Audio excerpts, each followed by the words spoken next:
there. Welcome to the Caroline Pennington Show. This podcast is all about learning and growing professionally so that we can build a life that we are proud of and really love. My name is Caroline, and I'm a social media marketing expert obsessed with helping small business owners start, grow, and scale their business and personal brands online through using the power of social media. This podcast is all about sharing our stories and learning from each other on how to navigate our professional journey so that we can live our best lives. So if you're just starting out or starting and scaling an epic company, you're in the right place, friend.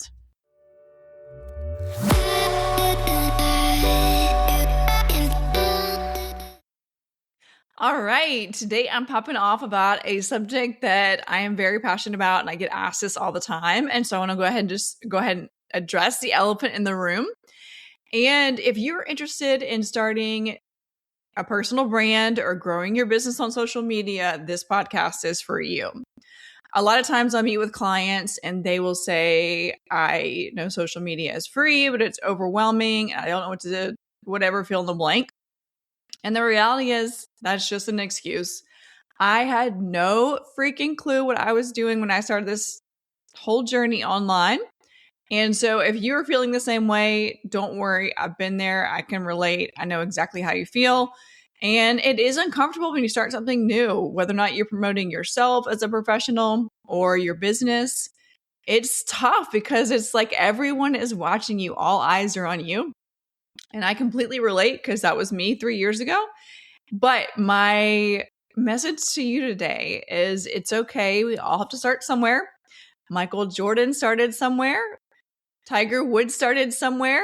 You know, maybe not two ideal examples, but you know what I'm saying? Like, we all have to start somewhere. So one question I get asked is, I don't know where to start my journey on social media. And a lot of times people, their mind and their self is holding themselves back. And I'm here to say, don't let it do that. Yes, it may seem scary at first. Yes, it may seem like, oh my gosh, I'm spinning wheels. I don't know what I'm doing, but it's okay. Just like anything else, you got to put the reps in. And the more you do it, the better that you'll get. So I always ask whoever I'm talking to, my clients, my friends, whoever is in this conversation, is what's holding you back. And often I hear one of four excuses. And sorry, hard truth, that's all it is an excuse. So you can let the excuse hold you back, or you can overcome the excuse and get uncomfortable and start to change your life. So one of the number one things I hear people say is they don't know what to say when it comes to being online, talking about their personal brand or their business. And I am in the same boat with you. I literally had no clue what I was doing when I started this journey 3 years ago. I started on Instagram. I scaled a lifestyle brand, and then I switched to doing LinkedIn, where I was at the time in a corporate role as a headhunter, as a recruiter. And that was a platform I needed to show up on. So I started talking about things. I wanted to be the expert in the recruiting and headhunting field. And I literally had no clue what I was doing. I had no clue what to say. Everyone was watching me, like my boss, the CEO of the company, all my coworkers, all my ex-coworkers. But that's okay. I knew I was an expert in the field. And so I just started talking about what I knew. And you may be sitting here thinking like, well, what I do is boring, or people don't want to hear from me about what I'm doing. And that's completely wrong. They do want to hear from you about what you're doing. Think about how many things we have to outsource in our life. The recruiting industry is a 200 billion with a B industry. Why? Because it's a problem. So by the time I started this podcast and my online journey, specifically on LinkedIn, I started talking about what I was an expert at. Some things that popped off that were viral, or why you never accept a counteroffer and stuff like that. Me, for my personality, I actually really like unpopular opinions because I think they push the envelope with people and it really drives engagement. And as long as the engagement is decent or not disrespectful or rude, then I'll keep it there. So to overcoming the number one, I don't know what to say, just start talking about what you know.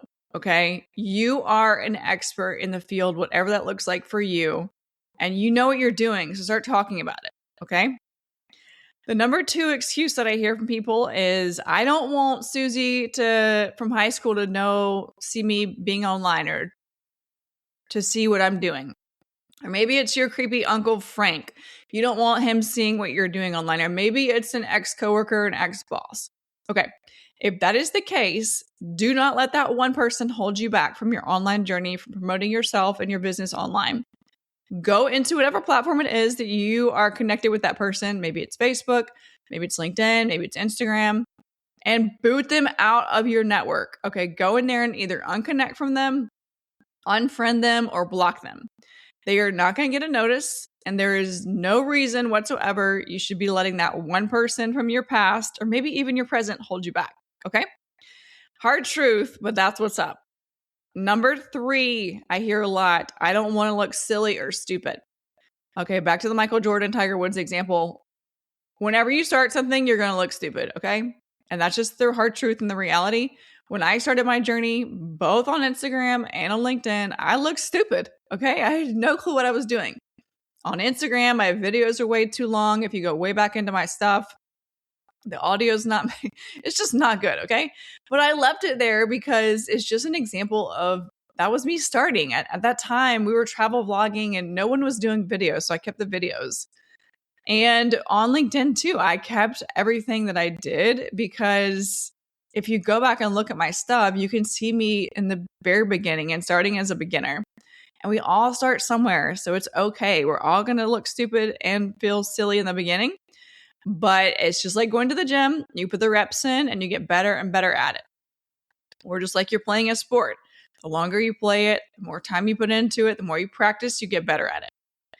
Okay, the number 4 thing that I hear from people is what I'm doing is not that interesting. And again, I mentioned this at the beginning of this podcast and I'm reiterating it right now. Think about how many things that you outsource in your life. Maybe it's you have to hire an attorney for something. Maybe it's you have to, hell, go to the doctor for something. That's outsourcing your health, okay? Maybe it's you outsource cleaning in your house or your lawn maintenance. That is you hiring an expert in that field to help you with something because you don't have the time to do it. And so whatever your trade is, even if you have a product-based business, people don't know about your thing, either your expertise or what you created. And so it's up to you to start talking about it. And again, even if it's the mundane things that you think are boring or silly, people still want to hear about it. The stuff that does the best for my clients that I do for social media marketing is when I actually talk about them and the mundane things. And so this is my encouragement to you to start talking about it. Just start talking about what you're an expert in.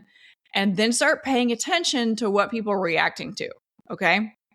Pay attention to, in the beginning, you're going to get crickets, by the way, and I did too. And that's okay. That's totally normal. But as you continue to show up online for yourself or your business, you will continue to gain momentum. It's like a snowball. It's a slow roll. Social media is not automatic. You're not going to go 0 to 100. It's not the automatic Amazon effect. But you will gain traction, and over time you will gain trust. And that trust turns into sales, which turns into dollars for your personal brand or your business or your product. And that's when the game changes. So I hope you enjoyed today's episode. If you didn't see my post, I posted on LinkedIn. I posted on Instagram about this yesterday. My handle is at cpennington55. And so I did a little teaser yesterday popping off about why I was going to drop for this episode. And I hope you enjoyed it. Don't forget to subscribe and share. I appreciate you more than you know.